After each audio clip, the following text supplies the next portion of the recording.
This is The Joe Gaither Show on BamaCentral.com.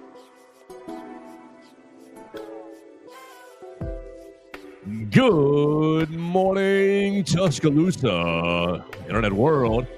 How we doing today? It's The Joe Gaither Show on Bama Central, BamaCentral.com. We're hanging out live in the Derek Daniels studios. You're watching us on the Bama Central Facebook page, on the Bama Central YouTube channel. We're going to have a lot of fun here on a Thursday. On bye-week Thursday, Mason Woods, we're going to cure Mason Woods' bye-week blues right here in the Derek Daniels State Farm Studios. The show is brought to you by Strength Roofing and Siding. Call them today at 205-858-9050 for all of your home needs. If you need to check out your roof, you got a leak going on. I know it's been rainy this week, so you might have found something that you don't like. You can call Strength Roofing and Siding at 205-858-9050. We appreciate Zach Guffey being a part of the program on Wednesday. You want to hear about what he's up to, where he's been with Strength Roofing and Siding, and his thoughts on Alabama sports. You can do that right there on the Wednesday edition. Lots of you guys are sharing the show on Apple Podcasts, Spotify, Amazon, wherever you get your podcasts. You're sharing the show. The numbers are going crazy through the roof, so I really, really, really appreciate it. I appreciate it so much. So we're looking to have a good November, but first we've got to wrap up October. There's no game this week, so unfortunately there's no opponent preview today with the opposing riders. We did, honestly, I'm going to pat myself on the back. I'm going to pat Mason on the back. We got an opposing team rider on for the last 5 Thursdays. We did Georgia with Brooks Austin. Thanks to Brooks. We did Georgia, Missouri, Vanderbilt, not in the right order. Georgia, Vanderbilt, Missouri, and then Tennessee. Thank you, Tennessee. Thank you very much. Mason Woods is awake. I am not. And yeah, we had a lot of fun for those 5 weeks. So it's a bye-week Thursday. We're going to have a lot of fun on the show. We appreciate Strength Roofing and Siding for sponsoring the program. We love Derek Daniel for hosting the program. You can call Derek for your insurance needs at 205-758-3391. Like a good neighbor, Derek Daniel is there. Follow Mason Woods, of course, at MAWoods_ on the Twitter machine as he is getting over his. He told me you're not feeling so great today. You feeling, where are you on a 1 to 10? Are you at an 8, 9, 7, 6? Right now, I'm pretty loaded up with some medicine, so I'm feeling fine right now. I've got the coffee flowing, the caffeine is starting to hit a little bit. I popped some Dayquil this morning. That's got me feeling right. But boy, I don't know. The last few days, just been feeling a little under the weather. You know, like you said, bye-week blues.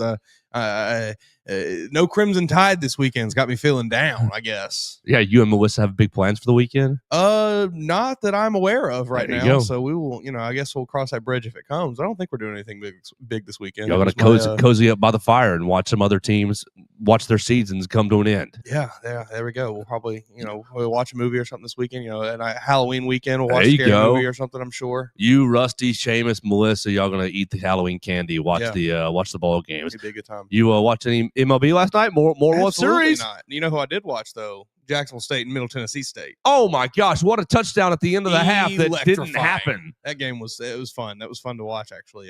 Middle Tennessee or Jacksonville State ended up winning it. They were down though, 1-6. MTSU was giving it to them, but Jacksonville State pulled it out. Go Gamecocks! They I watched that 1,000 times out of 1,000 times out of 1,000 times over watching the World Series, which did the Blue Jays win last night? I think the Blue Jays won, so I think they're up 3-2. Good for them. That makes me want to watch it even less, I think, because I certainly don't want to watch a Canadian team win. Well, a certain, the Dodgers are the money team. Everybody hates the Dodgers, and I don't like them either, sure, but I'll still ride. I don't want to watch the Canadians win. That's our sport. I had it on American pastime, right, for about an hour and a half as I was eating dinner. Letting the potatoes cook up and that sort of thing. It was on, but I couldn't tell you that I was paying that at close. The closest attention I was paying to it was, Shohei's up to bat. Yeah, and call me wrong, call me ignorant, call me stupid, whatever. But we've seen everything in baseball, right? Yeah, there's nothing new that happens in a baseball game. Run. I've seen every play inside the park every home play run that's happened in a baseball game. I've seen that play before. Double play. I tell you what, when I watch college football, I see something new every Saturday. When I watch the NFL, I see something new every Sunday. Tell me about the end of the half, because I just saw the clip. Did the refs officially rule it correctly? Because I believe, they had the MTSU bomb. Yeah, so Jacksonville State, or what was it? Jacksonville State. I think MTSU was up was it 6-0, and then Jacksonville State threw a little double pass to go up 7-6 right before the end of half. MTSU gets the ball back. They throw their own Hail Mary down the field. Big bomb. Jacksonville State intercepts it, and on the return, the guy is, kind of shoved out of bounds. He jumps, and as he's leaping out of bounds, he throws the ball back into the field of play. Already a questionable lateral or forward pass, and they let the play continue, which I think they should have. Yeah. I think that's how you play that. You just let it go on, and then you figure it out later. Yeah. And guys stumble and bumbling, rumbling down to the end zone, gets right down to like the 2-yard line, and he's going down, and he just coughs it up and just tosses it forward into the end zone about 5-6 yards. MTSU dives on it. They call it a touchdown. And it's like, what? Or Jacksonville State dives on it. They call it a touchdown. It's like, what in the hell just happened? Even the announcers are like, they ruled that a touchdown? You can't throw the ball forward. They're like giggling, laughing, giddy about the play that they just saw. But like, that is the prime example right there of why I just don't like watching. I have seen everything good that's happened in baseball before. You're not going to show me anything new. Sure, Shohei Ohtani is cool, and all, but like at the end of the day, he's still just throwing the ball. He's throwing curveballs, he's throwing fastballs, he's throwing some sliders, I guess, maybe, and then he's hitting home runs. The best player since Babe Ruth, man. Like I was talking to, a few of my friends are fellow baseball non-enjoyers like myself, and this week they've been like watching the World Series a little bit, putting it on in the background, and then kind of being like, oh no, I kind of get why people, I get why people watch this. And he was talking to a friend last night, and he's like, no, I totally understand. You just kind of turn your brain off and sit here for a while. And I'm like, that's not enjoying something. Right. It's just background noise at that point. Like, it's just, I'm lonely. Something needs to happen in my house. What is I can't sit by myself. That's not enjoyment. Right. Just mind rot. That's all it is. So yeah, no. It's something on the TV while I play Block Blast. Yeah, I'm just, it's something on the TV while the dog comes up and gets pet. Unless I see a dude like do a 720 spin in the air and throw a guy out at third or something. Like I've seen everything there is to see in baseball. I don't need to watch it anymore. You need to get the outfielder jumping, standing on top of the wall, then he jumping needs to do off a the backflip wall. off the wall or something, like because Bo Jackson already ran up the wall. Someone's already done that. Yep. So there's no more good plays, there's nothing new to be had in baseball. Blue Jays win 6-1 is how that officially went, and next game is on Friday, so Blue Jays will have a chance to clinch at home. Okay, so they're going back to. That's the other part. This World Series, it's been, I believe, 2-4-2 for the series. 2-4-2 that way. Yeah, it's horrible. Yeah, why? 2 games in Toronto, 4 in LA, and then 2. And I think LA was. I'm pretty well. No, I guess Toronto is the official higher seed because I don't even know. I don't know, and I don't care. The bet it's 2-2, 1-1-1. That's the way to go. It's the way it should be. Yeah. Well, not in baseball. But we're not here to talk about baseball. I just wanted to poke you a little bit right there to see if you were watching it at all. What I want to do today, Mason, is talk about the SEC championship because Alabama, we're off this weekend. No game. Alabama cannot lose this weekend. So we are going to be cannot win. That's true.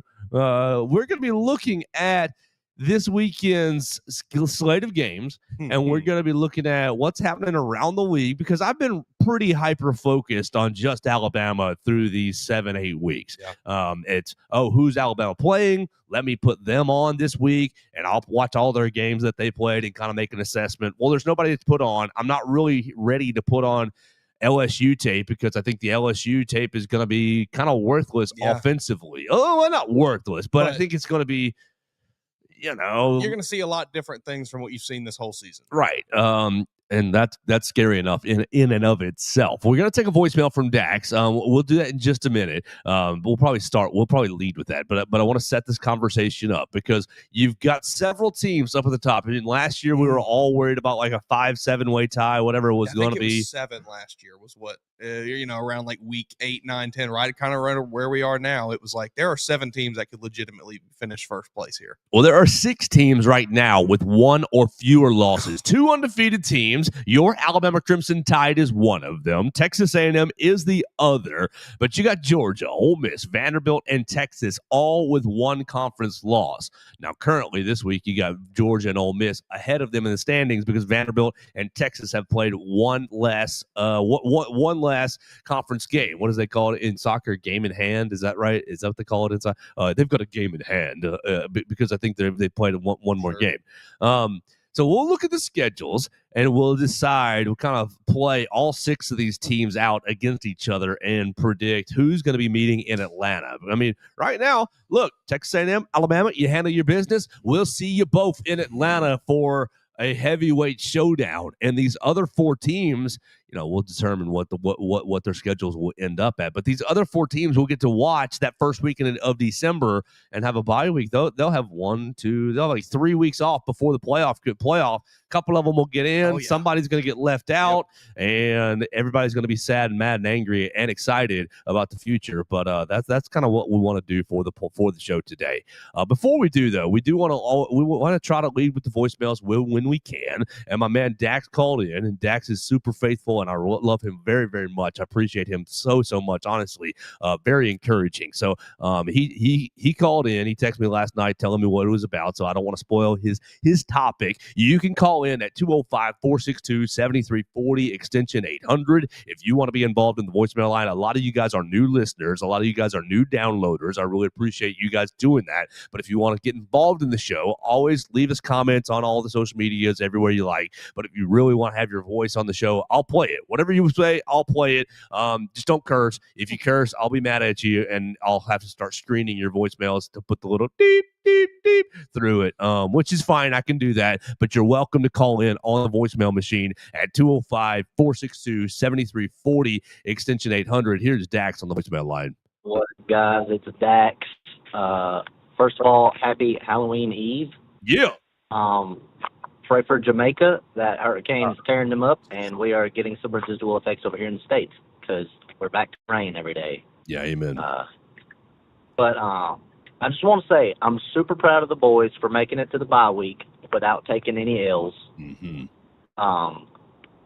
4 ranked games, and then a game that was closer than all 4 of the ranked games. And I'm going to attribute that to,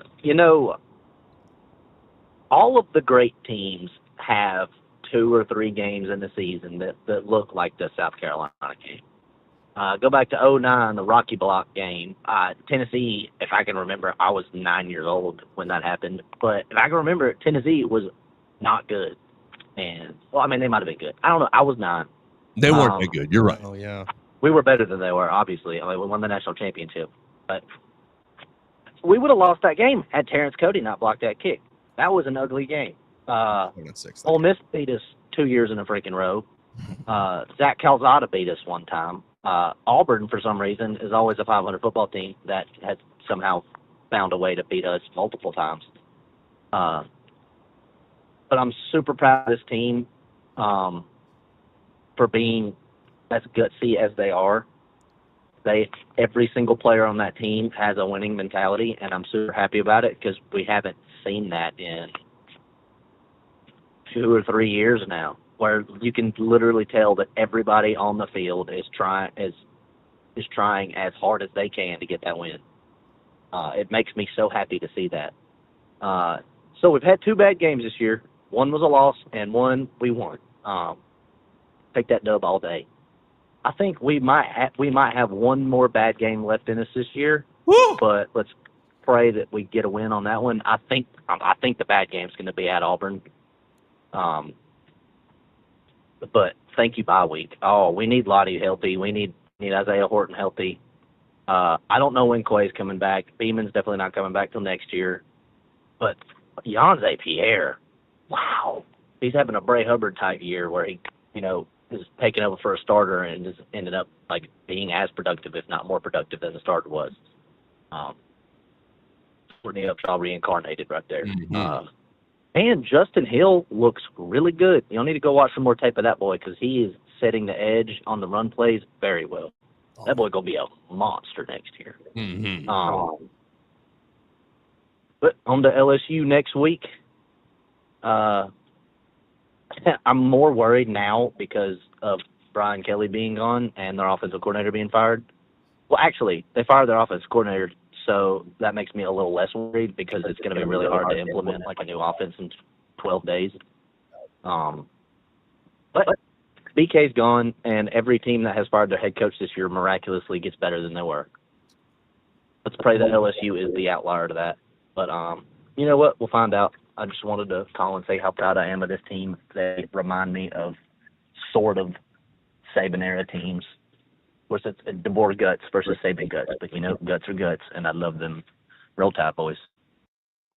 There you go. Dax on the voicemail. Roll Tide to you as well. We want to echo your sentiments praying for Jamaica. Absolutely. I think that is not a good situation. Praise the Lord that we are in a better position to deal with that. But when weather goes, you know about it. Exactly. So wild. But I agree with 99% of that. I don't really have anything that stood out that I'm like, no, that's not true, or no, I don't agree. The Yanzi Pierre praise, that's a great comparison. The Bray Hubbard of this year, stepping in for Keon Sabb last year, becoming a star. But Yanzi stepping in for Quay Russaw, becoming really a star on the edge. I think that's a great comparison. I do agree with his Justin Hill assessment. Yesterday on the SEC coaches teleconference call, Coach DeBoer said that Quay Russaw is ahead of schedule.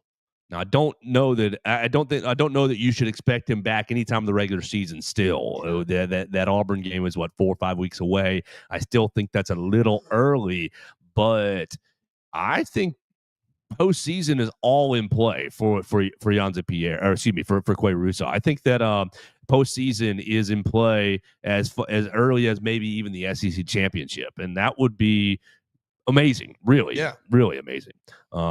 What else did he get into right there? He said maybe another loss or maybe another poor performance coming. I think that's probably a safe bet. Yeah, it's not unlikely. My biggest concern, I think, is Auburn firing Hugh Freeze right before that game.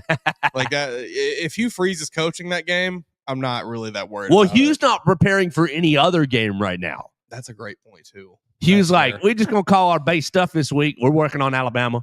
Yeah, no, that's fair. I do think Dax made a good point about LSU, their coaching staff. Mm-hmm. We have been a bit concerned on this show about the juice that they kind of have there in Baton Rouge this week, having fired Brian Kelly and getting a new guy in who knows Baton Rouge, who knows Louisiana.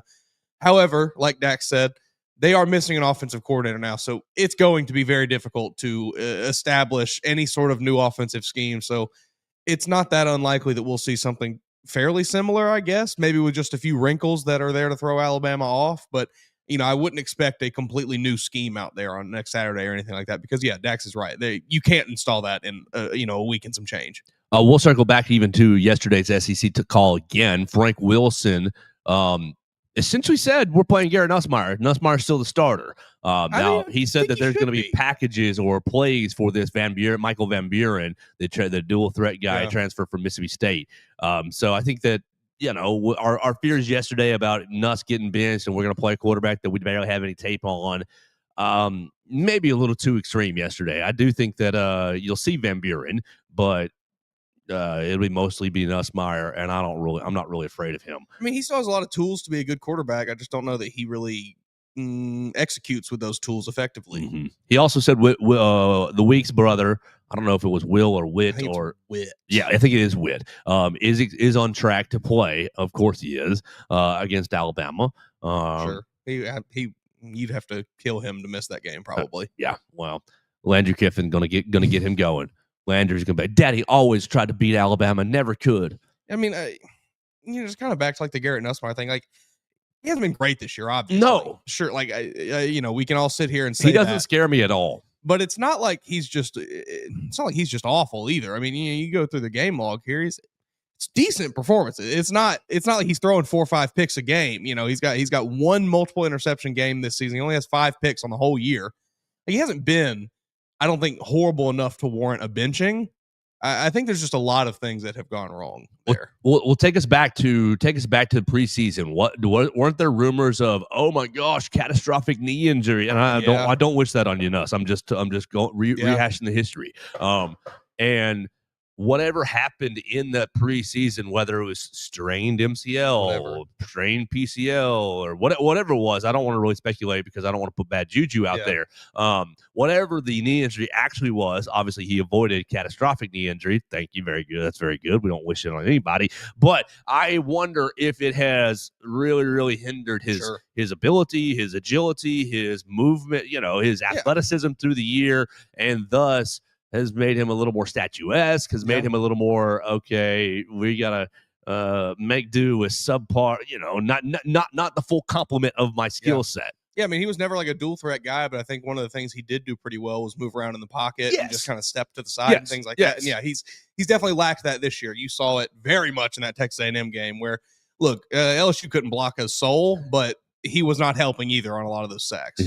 Yeah. So I wonder how that's affecting him, and hate that for him. And if it does come out later, in the draft process, he played all year on a torn MCL, grade 1 strain or whatever.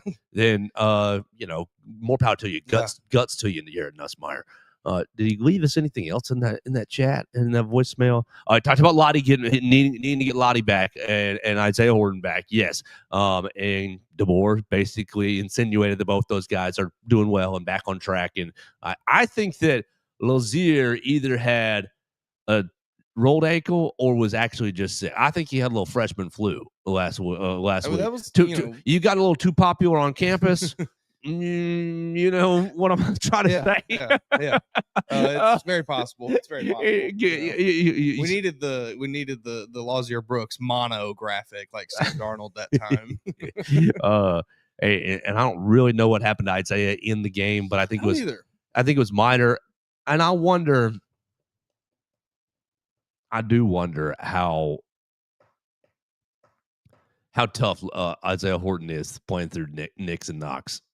I don't want to look. They're all tougher than I am. They're all tougher than I am. They're all tougher than I've ever been. But I think he's taken a couple. This is hurting. I can't go. I think he's fine. I think he's gonna be fine. I mean, I don't have any information to confirm that one nor way do or I. the other. But he didn't come here it's not like he didn't come here just to go to the NFL. You know what I mean? Like, why did he come to Alabama? Because he thought he had a pretty good chance to go to the NFL. Exactly. He saw the writing on the wall at Miami. And look, Carson Beck has probably played better than he anticipated, but he knew that he may have better options elsewhere. Exactly. But I do think he's on track, and I think both those guys are trending in the right direction. Obviously, for me, I would like to. We didn't get to hear yesterday about a status update on Geno Vandermark. Charlie Potter asked about the injuries, but basically kept it to the wide receivers. I wish he would have. You only get one question on these teleconference calls, and he said, "Can you tell us about the injured guys, Horton and Brooks?" So I would have liked to have had, a Geno Vandermark update as well. I love Coach taking the opportunity to only answer to the people that were specifically mentioned in the question. Because, why wouldn't he? But it's just, it's like, Coach, what we all want. We want everyone that is hurt, but good on him. I asked him about the running game, the interior running game. He gave a pretty, canned answer. It wasn't horrible, but it wasn't amazing. I asked him to evaluate the running games, especially as it pertains to the interior offensive line.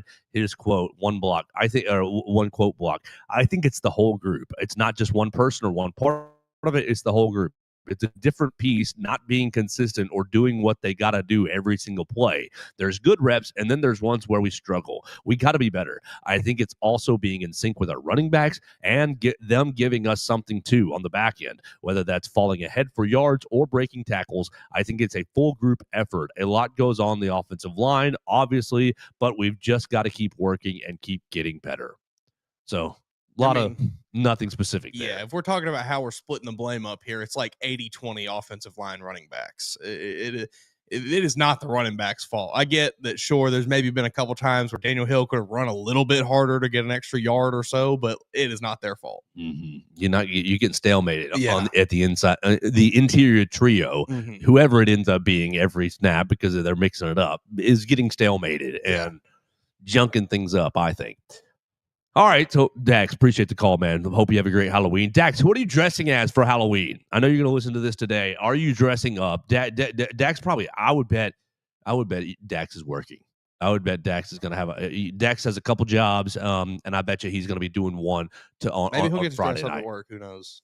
Some places let you do that. Yeah, but the job that I don't want to out his business, but the job that I think he's probably going to be doing, it would be a struggle bus to dress up. But so Dax, if you are dressing up, let us know what you're dressing up as. I'm not dressing up. I think Carrie, no. I think my girlfriend and I are going out to hang out with some of her friends, and we're going to watch a scary movie. Yeah, if me and Melissa had somewhere we were going, I might throw something on. She's going out with some of her friends that she works with. And your house isn't necessarily in a trick or treat area, so like it's zero not children. Right. So it's fine. Yeah. You don't have to put out the Reese cups. Mm-hmm. No, I like dressing up and it's fun. I always loved Halloween, but I don't do nothing now. I'll be sitting at home probably watching football. With your hair, you've got a lot of options that you can get into if you really wanted to. Yeah, you could put it into different things, or you can cut it all the way off. Like you're ready to do really any sort of costume that you wanted to do. I'm sure I can figure some fun stuff out. Yeah. So if you're dressing up tomorrow, let us know on the voicemail machine or in the comments at Joe Gaither 6 at MA Woods _ at BamaCentral 205-462-7340 extension 800. Tweet out your costume and tag us in it. Yeah, that'd be great. That'd be awesome. You think Kalen DeBoer is a dress up guy? Heck no, I don't think so. I don't think he dressed up ever in his life. How many people on the football team do you think are dress up guys? I know Ryan Williams is. Yeah, well, I think there's going to be a healthy amount because don't they usually do? Seem like they have seems like a fun group. Don't they usually have like the athletes in action or athlete like the little charity thing that happens? I think they bring in kids in to the facility, and they're all. I think that's something that they have done. Well, they used to do it with Coach Saban. I'm not sure if it's continuing. I'm sure. I would hope that continues. I'll say maybe that's going to be the only question I ask the player. Ty's Superman. He's got to dress as Superman. That right? or Ty's going to put on Captain America, a Yankees jersey. He's a Yankees fan. He's going to put the Yankees hat on. He's going to wear he's. I'm Lou Gehrig. Yeah. I'm Babe Ruth. I'm Aaron Judge. Whoever the case may be. I'll never understand. I'm Yogi Berra. Someone that grows up nowhere even close to the Yankees and becomes a Yankees fan. Big brand, man. Ugh. Beautiful. Classy. Bandwagon. Well, sure. Classy. Bandwagon. Classy. Pinstripes. The pinstripes are classy. God forbid our players grow beards. Well, you don't see Ty Simpson with one. Ridiculous. Ty Simpson got that clean face, man. I don't know that's he's ready for the jet. I don't know that's by choice. I don't know Ty Simpson that well, but just looking at him, I think it might not be by choice that he doesn't have a beard. He's ready for the Jets. I hope so. I hope for the Jets' sake that he's ready for them. I know a handful of Jets fans, and I don't think I've ever seen them happy. Jets, Jets. No, they're not going to be happy. He threw for 250 and 2 touchdowns. That's not enough. Ooh, I do hope for his sake he doesn't actually go there. I do too. Because Steelers straight up would be perfect for Ty. Steelers after you go, he would be the Steelers quarterback for the next 25 seasons. Yes, after the Steelers go 9-8 this year or 8-9, whatever it is. They're going to end up with the 14th pick or the 16th pick, somewhere right in that range. They're trade up, and take Ty at 3, take Ty at 2, and trade TJ Watt. That'll go get you that pick. Woo! High price. You're going to have to send something off to get that pick. High price. If you're going into your rebuild mode, sorry, TJ, go win you a Super Bowl somewhere else. That's right. So Fernando Mendoza, you can go to the Jets. Yeah. I mean, it does kind of seem like that's maybe the way it's going to play out, where by the end of this cycle, it'll be Fernando Mendoza inching Ty out for that QB1 spot. I kind of hope so. But I just kind of feel like that's what they're writing on the wall. He's a little taller. He does everybody loves his interview, which everybody loves Ty's interviews too. But Mendoza gives you those kind of goofy moments and things of the hyping up his team. I don't know. I feel like I can just see it now. Well, it'll be for Mariota Jameis basically. But for Ty's sake, I kind of hope he does. I do too, because the Jets are awful. The Jets are getting the first pick. If it gets down to it, and like Ty, you're right there. Just go have you a bad day at the combine. Yes. Just go have you a bad day at the combine. It'll be okay. He ran a 5.8 40. Yeah, it'll be okay. It'll be okay, buddy. He only bench pressed it 12 times. Yeah, you have your agent get with Mike Tomlin and let him know, hey here's what we're gonna do today. Hey, he can really bench that 225 about 30 times. That's what you need to do, Ty. We're gonna come in for a private workout and show you. As good as Ty, I don't know that any quarterback that's going to the Jets is going to succeed. No. It doesn't matter who they are. I think Mendoza and Ty are both very, very good NFL quarterback prospects. But that's just a situation I don't. Yeah, it's just the Jets. You're going to fail if you go there. No, thank you. Ay. All right, so let me hit a break real quick, and we'll get on the one topic that we had for the day. We've been kind of bantering around, just kind of ADHDing all over the place, and we appreciate Dax for helping us do that, giving us a lot of topics to offshoot on. You can call, of course, at 205-462-7340, extension 800. But the program is brought to you by Strength Roofing and Siding. We really appreciate them for taking care of us. When severe weather strikes, they'll take care of you.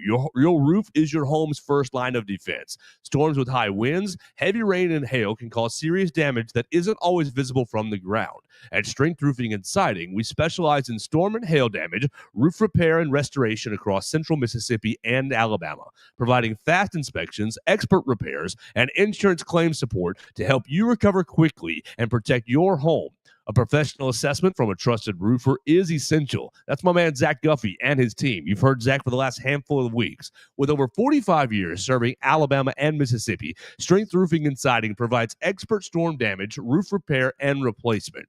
Call them today at 205-858-9050 for your free roof inspection. They'll come out, they'll check out your roof, let you know if your roof's got 5 years, 3 years, 10 years left on it, whatever the case may be. If your roof just has a trouble spot that needs to be taken care of, you heard him on Wednesday talking about chimneys, that they like to make sure that the chimneys are looking good. They don't have to replace the entire roof if it doesn't need it, or they don't have to replace anything. They'll just come out and give you an inspection, give you peace of mind, and you need that for everything in life. So call them at 205-858-9050. As Dak said, we are getting the offshoots from the hurricane. It's the rain season. The winter is coming, and spring is right on top of that, right behind it. So the kind of crazy weather season is upon us. Call them at 205-858-9050, Strength Roofing and Siding. They'll come out, check on your roof, make sure you're good to go with all this crazy weather that is ahead of us for the next several months. We appreciate Strength Roofing and Siding for sponsoring the program. You can find them online at strengthroofingendsiding.com. All right, Mason. Let's look at this. These 6 teams real quick. These 6 SEC teams, as they are set to go get underway for the last half of the season, the last month of the season. Now, obviously, Alabama is off. A huge game this weekend. What we want to do is look at the 6 contenders. How many do I have? All 6? 1, 2, 3, 4, 5, 6. I want to look at the 6 contenders, and we'll go through. We'll quickly kind of predict their records, and we'll see where that lands. And we'll see who's going to be in Atlanta. Can anybody get up ahead of Texas A&M and Alabama? So you want to start with Alabama and then Texas A&M, and then we'll just kind of go down the list of these one-loss teams. So Alabama, you got Oklahoma, you got LSU, Oklahoma, and Auburn. How good do you feel about 3-0? 70%, 75%. Yeah, I was going to go. 70 is about right for me. 65 feels better, but 70 is about right. Do you want to go 2-1 for the sake of discussion? Now, and it matters who you lose to, but really, these 3 teams aren't really, because they're not in the 6. Yeah, I mean, right? Yeah, just to be fair. All right, so we'll put Alabama 2-1 just to kind of make this conversation interesting. But I feel pretty confident you're winning all 3 of those games. Yeah, I think you're. Here's when Alabama plays Oklahoma, and I get the chance to ask a question for the week before, it's going to be all about science. Coach, did you hear Lane Kiffin talking about Brent Venables stealing signs? How you feel about what you doing about keeping your signs secure this week? Because I think that if Alabama doesn't get their signs stolen, I do think Oklahoma's defensive line's good. I think their defense is pretty good. But you said it yesterday with Mateer, not quite the same, not quite right with the hand injury. Yeah. Hadn't quite been the same. to me, it's at Auburn is the biggest. Yeah, I think so too. But again, I just don't. I don't know. That team feels very broken. It feels like a lot of them are just kind of running through the motions, hoping that their coach gets fired at the end of the season. So maybe then they can resume their college career elsewhere, or even with a new coach at Auburn. But I don't know. They will be up for that game. It's a home game. It'll be packed with Auburn fans ready to see at least maybe one win. So yeah, that's probably the one to worry about. So really, this conversation can go super quickly if Texas A&M handles their business. Because I do think Alabama. I think Alabama has settled a lot of its competitive character concerns. Yeah. Definitely after this past weekend's performance. I think you're riding the home crowd against LSU and Oklahoma. And yeah, LSU is going to throw some wrinkles at you, some weirdness at you, and they're going to be fired up for the game. But I think you're winning both those games. I agree. Going down to Auburn after a Thanksgiving meal, fellas, easy on the turkey, easy on the stuffing, right? Mm-hmm. I'm talking to you, Caden Proctor. Yes. Cam Dewberry. Right. Bigly on the left side of the line. Absolutely. Yeah, I think that becomes a little bit of an because I think Auburn's defense is really, really good as well, especially their defensive front. Yeah. And it's going to be, hey, Ty Simpson, can you win this game with the wide receivers you got? Can we keep all the guys healthy going into all the wide receivers, all the skill position guys healthy going into that Auburn game? Do we think that Auburn's defense is really any different from South Carolina's? Maybe a little better. You think so? Maybe a little better. Now, I mean, Dylan Stewart and what is it, Kendrick Falk? Yeah, Kendrick Falk. Kedrick, I think. I think that defensive. I think Dylan Stewart's better. I think it's a comparable defense, I guess is what I'm trying to say, though. And we saw what Ty was able to do in those situations against a defense that was all over him all night, and he made the plays he needed to make when he needed to make them. And I feel good that he'd be able to do that in Jordan-Hare as well. So really, it's up to Texas A&M. If Texas A&M can play these 3 games cleanly and win, then this conversation's a moot point. Sorry, Georgia, Ole Miss, Vandy, and Texas. How do you feel about this schedule for Texas A&M? Texas A&M is also off this weekend. They're off this weekend. They're at Missouri. They have South Carolina at home the following week. They get Samford, who cares? And then they finish it up with at Texas. Come on, Eli. Make this interesting, Eli. Make this interesting. I have a hard time picking Missouri with their true freshman quarterback. Right. He played well last week. I think Matt Zollers is interesting. Yeah, he's good. I think he's good. He played well. He was like 13 of 21 or something for 100 some odd yards and a touchdown in the game where he was just kind of thrust into the starting role there. So he played admirably, and I'm interested to see what maybe you get in the second week from him, because I do think for Missouri, it's kind of been a little bit of the rumblings this season are like, just wait till Zollers gets in there. Just wait till he gets in. I think they are very high on him, and I think he's a really good quarterback. So we'll see. That could be interesting. It's do or die for Missouri, basically. Well, yeah, absolutely. I mean, if you lose that one, you're out of it. That's your Oklahoma Tennessee game of this weekend. Of that, that's your quasi playoff game, basically. Missouri, I believe, also off this weekend. Let me double check. Loading. Yes, I think so. Yeah. Yep. Thank you, ESPN. Loading so slow. I've got the grid here. Right, off this weekend. So Missouri, bye week. We get 2 weeks to get Zollers ready. At home, do or die, season on the line. Oh man, that's going to be a game. That'll be good. That'll be a good one to watch. Definitely. I hope that they, I hope they give them an appropriate kickoff time and don't make them play that at like 11 a.m. or something. I don't know. I'd like to see that maybe be a night game, prime time. Because I think it's a big matchup. But for Texas A&M, I'm looking at this Texas game, because I think if Texas is able to, it's at 2:30 on ABC. Okay, that'll be fine. You'll still get the sandstorm or the night kind of feels going. Yeah, because Alabama's at 6:30 with LSU. Texas is interesting. If they can beat Vanderbilt, which I don't really feel like they can, but I don't know. They looked okay. They looked somewhat competent against Oklahoma. Yeah, Texas can play their way all the way into this thing. Like, they really can, and that's kind of where I'm at. Like, you beat Vanderbilt and Georgia, it's like, okay, I feel pretty decent about them maybe being able to beat Texas A&M in that final week of the year, and then like that's where all of the hype surrounding that game and everything, you maybe get some juice there in Austin for Texas. This is a nasty 4-game stretch for Texas, and that game's in Austin too. Like, yeah. Yeah, this is a tough stretch for Texas. And, don't get me wrong. I don't have a lot of confidence from what I've seen from them so far this season that they're going to come out of this unscathed.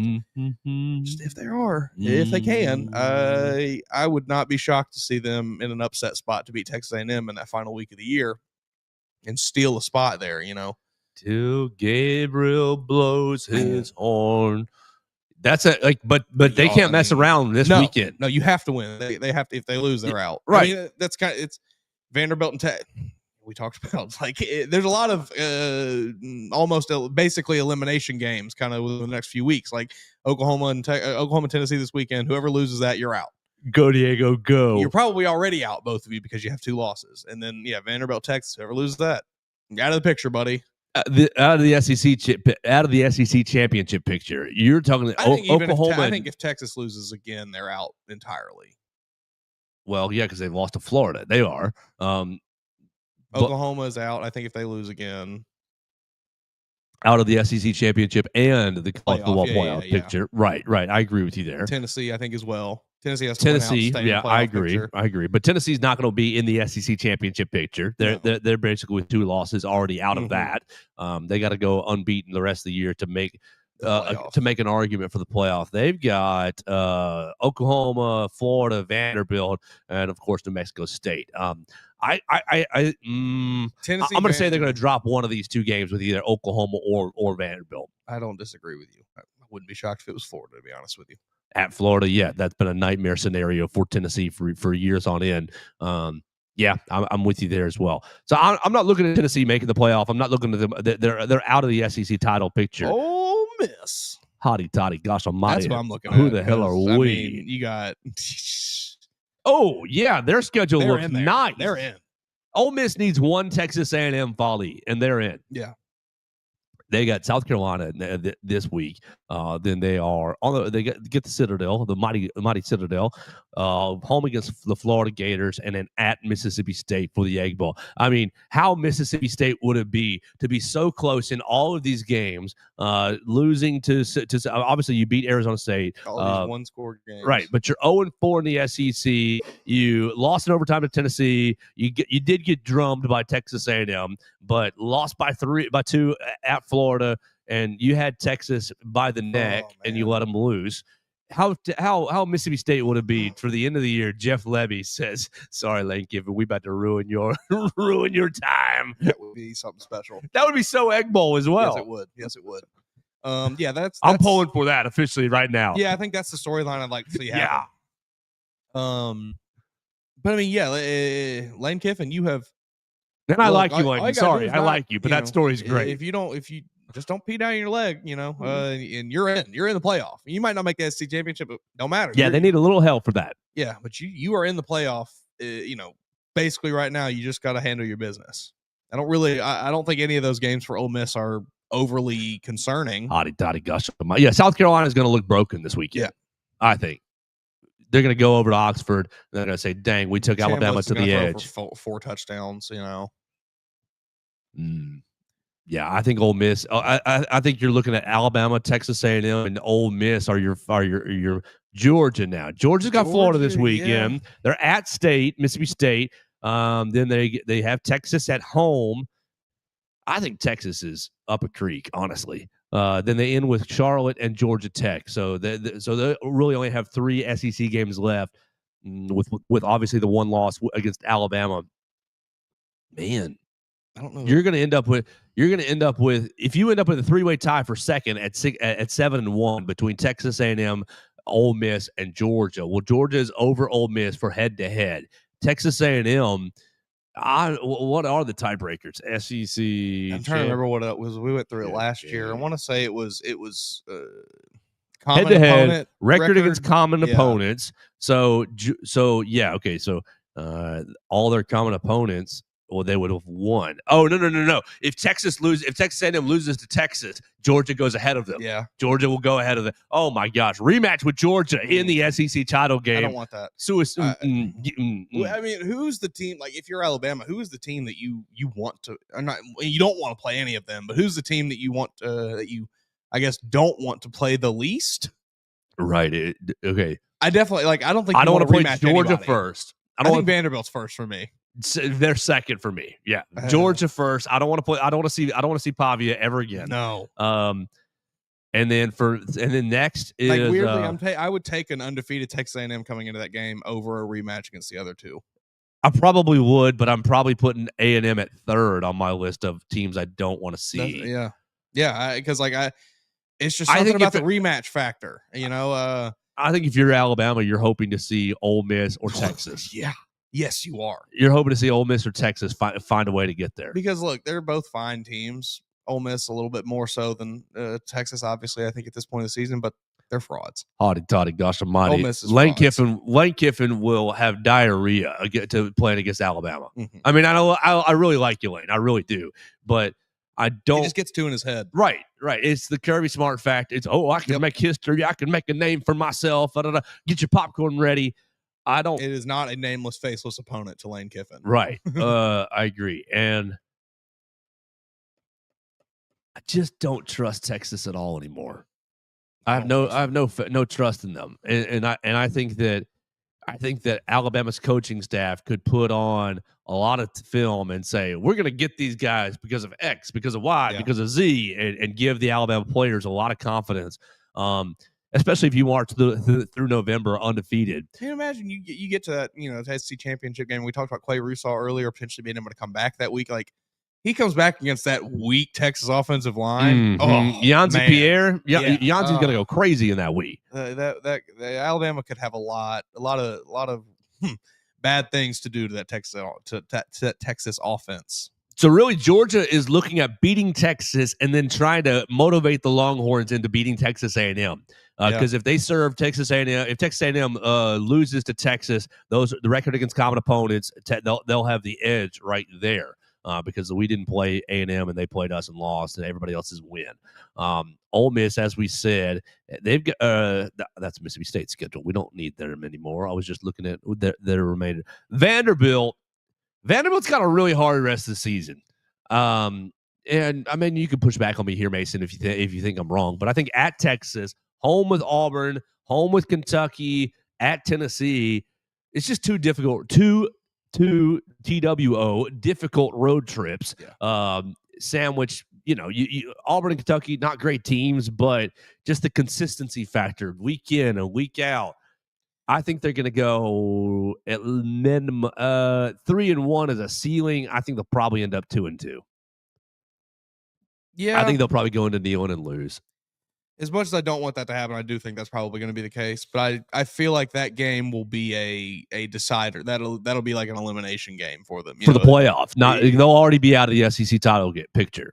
I don't know. I mean, I'm not buying Austin, Texas at this point of the season as some like super hostile environment. Those fans aren't going to be into that game. 11 They're a.m. already checked out this season. 11 a.m. Like they're done. Pavia is going to be up at 4 a.m. just sounding banging the drum. Texas fans are checked out. They're done.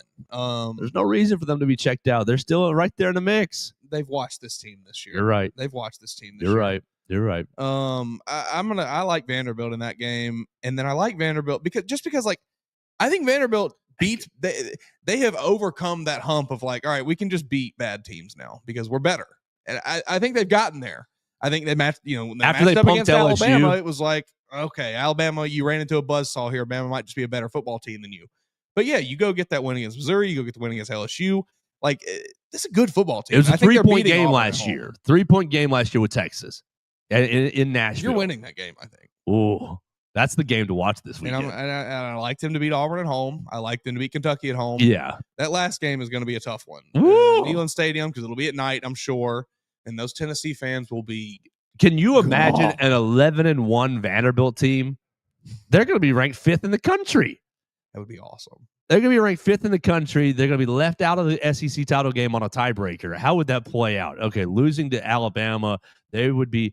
I mean, if they're in the realm with Georgia, they lost to Alabama as well. Okay, what's the next tiebreaker then? Head-to-head, results against common opponents, record against the highest-ranked common conference opponent, that's Alabama, so they're both 0-1, and continuing down the standings, cumulative conference opponent winning percentage. Okay, so you'd have to look at each of their schedules. Whose schedule is harder? Vanderbilt played South Carolina, Alabama, LSU, Missouri, Texas, Auburn, Kentucky, Tennessee. You're going to have to do some math here, which I don't want to do at this early. No. Georgia has Tennessee, Alabama, Kentucky. I think Georgia has it barely because they get because of the Ole Miss. Because they get Ole Miss on the schedule. They both play Texas. They both play Alabama. They both play Tennessee. They both play Kentucky. They both play Auburn. It's the difference Mississippi between State does hurt Georgia a bit, though. Right. They're going to be like 0-6 in the conference. So your differences are Ole Miss, Florida, Mississippi State for Georgia. Vanderbilt, it's Missouri. It's Missouri, South Carolina. What's the third one? Missouri, South Carolina, LSU. Missouri, South Carolina, LSU. So it's Missouri, South Carolina, LSU versus Ole Miss, Florida, Mississippi State. Man, Vanderbilt might have it. I mean, that's real close. I'm not going to sit here and run through the actual math. Anchor down. Oh, shoot. It's going to be such a great November. It's going to be such a great November. Can you imagine? This is what the Big Ten doesn't have. Like, this is why the SEC is still king. Did you see, speaking of that, the odds makers, who I think it's FBI or something, one of the major like analytics sites, 70% chance already, Ohio State, Indiana. It's done. Yeah. I mean, that's what it is. That conference sucks. It's so top heavy. I am glad to have seen the talent spread out as much as it has amongst the SEC, because I think coinciding with the 12-team playoff, it's not a situation where you're just cannibalizing yourself every year and taking yourself out of the running, because there's still slots there. So we're just getting 4 months of competitive football and then another few weeks of competitive football with the playoff. And you just have all the stakes. November. Oh my gosh. It's going to be crazy. And so how many of these teams are going to be playoff bound? That's my next question. And we don't have to determine that right now, but 1, 2, 3, 4, 5, 6 teams. You're not getting 6 in the playoff. No. How many did SEC get in last year? 3 or 4? Tennessee, Georgia. CFP. Yeah, it was Tennessee, it was Georgia, Texas got in, yeah, right? Texas got in, so that was 3. Ole Miss did not. Yeah, they just missed it. South Carolina just missed it. Alabama missed it. That was it. It was 3. Okay, it was 3. I think 4 is probably your max. Yeah, it was 3. Georgia, exactly as I said. Georgia got a 2 seed. Georgia got a 2 seed. Tennessee got a 9 seed, and Texas got a 5 seed. So it was 3. But you got to have 4 of these teams in the playoff. Mm-hmm. Your 2 SEC championship participants, and then the 2 teams that lost out on tiebreakers, A&M and Georgia. You're going to have Alabama, Vanderbilt, A&M, and Georgia. Sorry, Ole Miss, because Ole Miss is going to really get their season ruined by Mississippi State. That would be electric. Oh my gosh! Oh, that would the pain, the Egg Bowl, like that. I love the Egg Bowl. I love it so much. To me, it's Iron Bowl 1, it's Egg Bowl 2, and then maybe Ohio State, Michigan. But Egg Bowl is just like overrated. Egg Bowl is just like lock 2 rednecks in a phone booth and watch them fight. I'm better than you. You're not better than me. You know, the Ole Miss fans, they all think that they're hoity-toity better than State, and the Mississippi State fans say, we're going to prove it. We're on your level. You're not as good as you think. Oh, I just love it. The class difference. I love it. Do we think that that they're going to give the ACC 2 teams this year with Miami and Georgia Tech? Well, Tech is going to be looking good. Let me flip to them real quick. Tech is definitely going to be looking good. If you get an 11-1 Tech going into that ACC championship game, you lose to Miami. You've got 2 lost teams on the ACC. You do not have that. God, Tech has to just handle their business and knock Miami out. Please. Tech has... I think that could open the door for more SEC teams, I guess, is just where I'm trying to go with right. this. NC State, Boston College, Pitt, and Georgia. Just wreck these 3 ACC squads. Play you really close. I mean, Brent Key against Georgia, that's going to be a great game. That's good. But you right now, I mean, Miami is 1, 2, 3, 4, 5, 6, 7th in the conference right now because they've only played 3 conference games. They're 2-1. Tech is 5-0. Virginia 4-0. Pitt is 4-1. Louisville and SMU and Duke are all 3-1. Miami is 2-1. ACC is going to wind up being insane too. Good Lord. Miami has SMU this weekend. SMU, Syracuse, NC State, Virginia Tech, Pitt. I don't know. I think I think that's not a wholly they drop another game, scenario. Right? They drop another game. They drop this weekend to SMU at SMU. I think you could very well. You're see out. Two lost teams at the AC. You know, by the end of the ACC, it could be two lost teams there, kind of as the top dogs, and it's like, all right, well, we're not putting either of you in. Well, you got to get the champion in. Yeah, the champion. Well, yeah, I guess you do have to. Default. They are the default by the rules. Automatic qualifier. Boo. Just let it be Tech. Let it be Tech. We lost to Georgia. We went 11-1. We played Georgia to a 7-point game. We deserve to be in. Well, 12-1 when they win the ACC championship. Yeah. Come on, Brent. I can just very much. I can see a scenario where it's an 11-1. Georgia Tech goes and loses to Miami or whoever it is in the ACC championship, and then you've got a couple 2-loss teams there. Virginia is 7-1. They're ranked 15th in the country. Team and then in Virginia lost to NC State, but it wasn't. That's a wow. They lost to NC State in a non-conference game. Oh yeah, that was I remember seeing that. Weird, very weird. It'd be like if Alabama, we miss you, Mississippi State. We're going to schedule you as a non-conference game. Weird, very weird. But Virginia's remaining schedule is cake. At Cal, Wake Forest, at Duke, okay, tough one, and then Virginia Tech. All right, so it'll be that Duke game. I guess we'll decide whether they're in or not. Whew. Cake. Pitt and Louisville, and then we'll be done. Pitt and Louisville, their schedules are Pitt has at Stanford, Notre Dame, at Tech, versus Miami. So Pitt, you're going to lose 2 of those games, and your season's going to be ruined. Louisville, remember they lost to Virginia. They beat Miami. Louisville has at Virginia Tech, home against Cal, home against Clemson, at SMU, and then Kentucky in their annual rivalry game. You're dropping at least one of those games. Yeah. You're at SMU. You're going back-to-back L's at SMU and then versus Kentucky. Yeah. Even though I don't have any faith in Kentucky at all. I'm just saying that. Well, Mason, it's going to be crazy month of November. Yeah. It's going to be crazy. Because, I mean, you still have to also consider, if you're just talking about the playoff field, what's the group of 5 team that's going to get in? They're going to get one of them in there. One of them's going to get in there. Memphis, right. Aren't they AQ? Texas, don't they have an AQ? They do. Do they? Okay. Yeah. I can never remember. Yeah. It's the 4 highest ranked conference champions in the AQ, right? Because you had last year, it was Boise State got the 3 seed. Because they were higher ranked.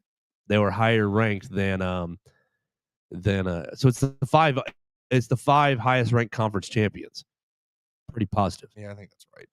So I mean, yeah, Boise State was ranked higher than maybe SMU and Clemson. Maybe Memphis. Maybe who else? North Texas out there. Cincinnati's still out there. Well, they're in the Big 12 now. I don't know. A lot of weird teams. I mean, Big 12 is weird itself. BYU, Texas BYU's 10, but they're Big 12. They're not independent. Notre Dame 12. Well, Notre Dame's going to get in. The highest ranked group of 5 team is Memphis at 7-1 at 25. So they're lost to UAB, mind you. Hey man, go Blazers! Complete rankings. The next Navy Independent is next up. But they're not group of 5. Tulane has 59 votes. Yeah. Minnesota, South Florida has 22 votes. San Diego State, 14 votes. This is AP poll. James Madison, 9 votes. North Texas, 4 votes. So there we go. North Texas team is fun to watch. They're awful. Yeah, they are. Yeah, absolutely. So it's gonna be a crazy month in November. I think your SEC championship game. You're coming down to A&M, Georgia, and Vanderbilt if Alabama handles their business, handles its business. Yeah. Just sit back and watch the chaos unfold, people. I think I'd rather play Georgia out of those 3 right now. Yeah. I don't want to see Pavia again. I don't think Gunnar Stockton can read over the middle. I know. And I don't want to see. I don't want to see Texas A&M's defense. Yeah, the way that they did LSU was whoa. They have so much speed on that defense, and then I mean the offense as well with KC Concepcion and Mario Craver, which Man, that may be the best. Like, and they got a pretty good running game. Yeah, got a good running. What's his name? Le'Veon Moss is hurt, yeah. but they got somebody else who's really good too. They had a duo. Yeah, that's a very good football team. I had not really given them the credit I think they deserve going into that LSU game, and you watch that game and they decimated LSU. I mean, dominated them on all fronts. Reuben Owens is the other running back. 78 carries to Le'Veon Moss's 70. 440 yards for Reuben Owens and 3 tutties. Yeah, that's a good team. I mean, I think we said this yesterday, maybe the day before. Like, they do a lot of the things well that Alabama does not play well against. Yeah, I think I'd rather see Georgia in a rematch. So, yeah, we're right here on the hour. We appreciate everybody who's hung with us for all the madness on a bye week Thursday. We want you to go ahead and let us know who you want to play. Who do you think is going to make it to the SEC championship game?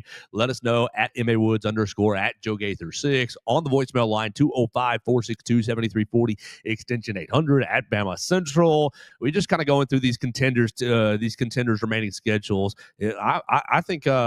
I think I'm going to have breakfast and watch that 11 a.m. Texas Vanderbilt game. Ooh, watch that anchor down. If Diego Pavia goes in and beats Texas, grabs his gonads at the Austin crowd, I mean, go ahead and give him the Heisman. I don't care. Go ahead and give him the Heisman. Yeah, a lot of stat watchers getting angry about Diego Pavia being in the conversation. They don't get the aura. But it's yeah. I mean, I'd probably have him like a strong fourth, fifth. Yeah, right. It's probably behind Mendoza, and personally, I really like Ruben Bain still, even though they'll never do it. Ruben Bain, but just give him the invite because it's fun to have a defensive guy there. Ruben Bain prayer circle for the Chicago Bears. He's a Titan. Ruben Bain round 1, Jeremy Bernard round 2. Oh, get this team back on track. You're rolling. You're cooking right there with those team two back on track. It's not gonna. All right, can we pray for Arvell Reese then for Chicago Bears? Arvell Reese prayer circle. And Carnell Tate or that's the other receiver, right? Yeah. But we don't need any more receivers. We're set. I mean, might as well get one. DJ Moore's going to be gone. Ryan Poles is going to do it. Oh man, another weapon. Yeah, they'll get rid of DJ You need Moore. linemen, Ryan. We need guys who play up front. Please, up front, some help. But Caleb can do all that fun stuff. He can do it a lot easier if the guys up front are good.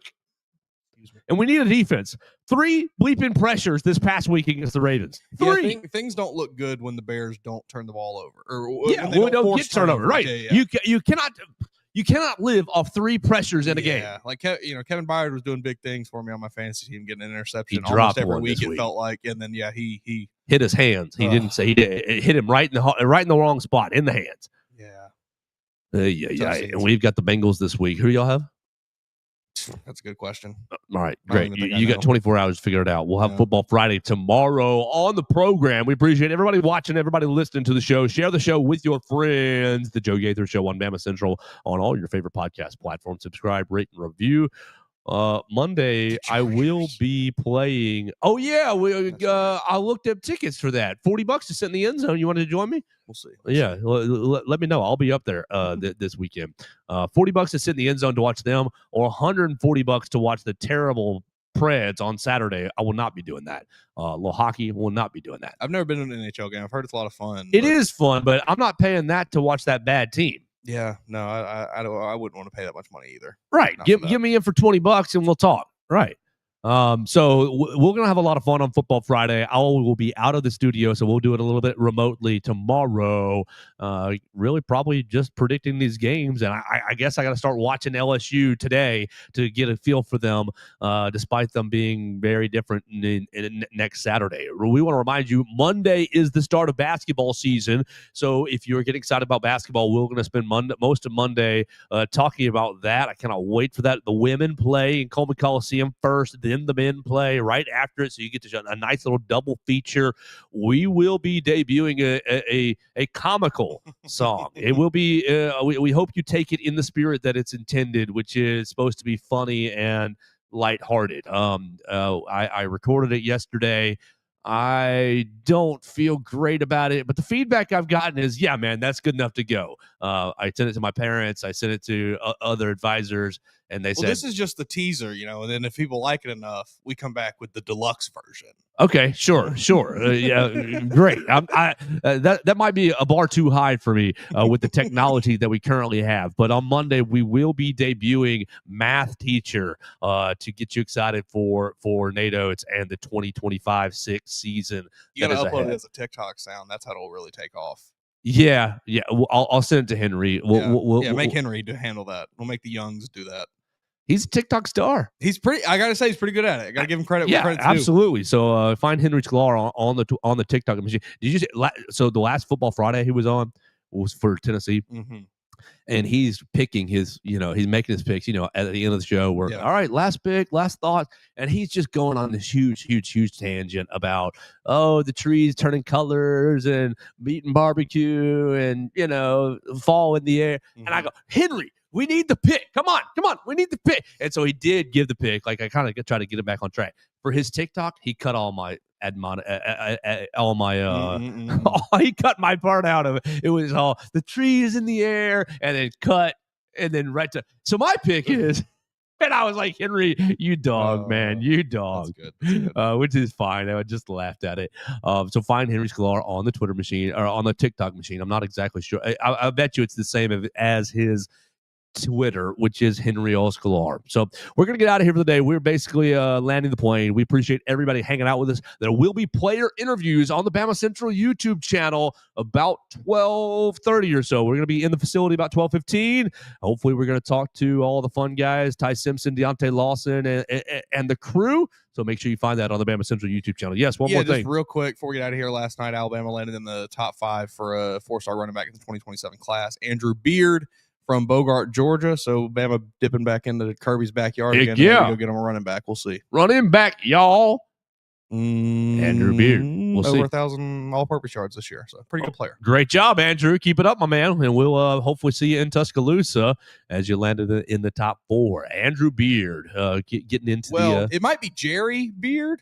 So he's listed on his roster and things as Andrew, but then his Twitter page is Jerry Andrew Beard. So I don't know. I don't know if Andrew's a first name, Jerry's what he goes by, vice versa. Who knows? We got to reach out to him and find out. Andrew, Jerry Beard, respond to our DMs. I know Mason's already DM'd you, so respond to it. We can get you on the show and give you some publicity, even if you don't come to Alabama. We would love that. So we will talk to everybody tomorrow right here on the Joe Gaither Show. We had a lot of fun. Thanks to Strength Roofing and Siding. Thank you to Derek Daniel for hosting us each and every day. We appreciate everybody. We'll talk to you on the Friday edition, the Football Friday, the bye week Football Friday edition of the Joe Gaither Show on BamaCentral.